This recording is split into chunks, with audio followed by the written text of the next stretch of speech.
Okay, I'm going to show you how to graph our birch tapping experiment. You need to go to your science. I'm going to go up to the science page.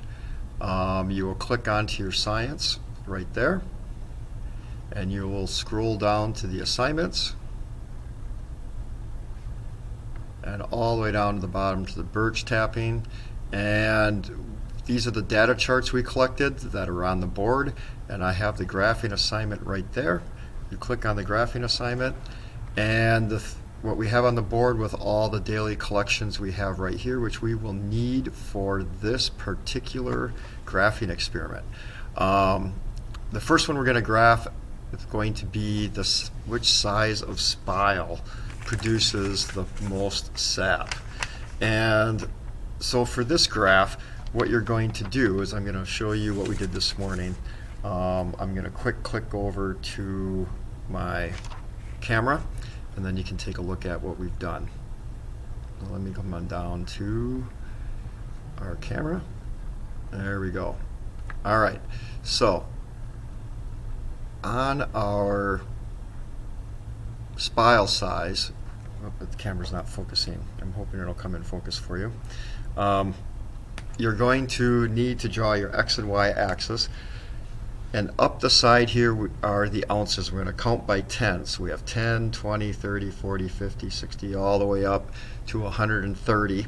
I know that's not coming in clear right now. I'm hoping this will pop in soon.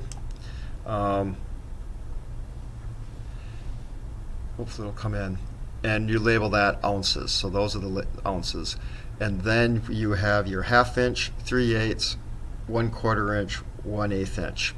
And if we go back to our canvas, I'm going to quick minimize this.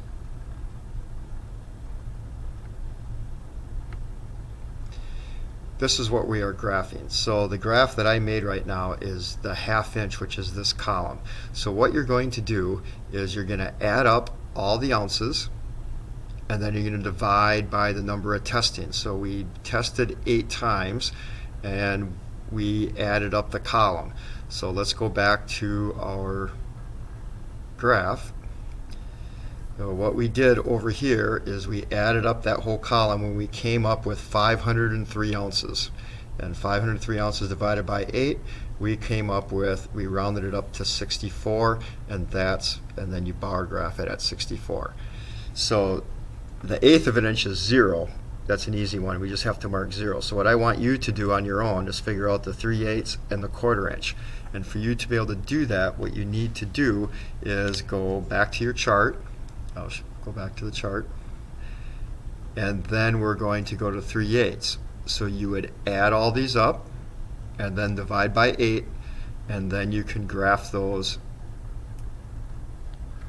on this second bar here. Up there it comes in focus. Good. So the 3/8, and you would find out what your average is, and then you make your bar graph there.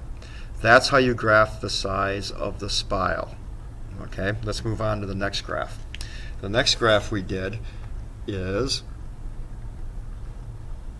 drill bit. This one's a little easier. So here we just collected data with 2 different types of drills, and on those drills we collected over 8 days, so it's the same thing. You're going to add up all the ounces, because we're trying to figure out which one produced the most sap or the least amount of sap.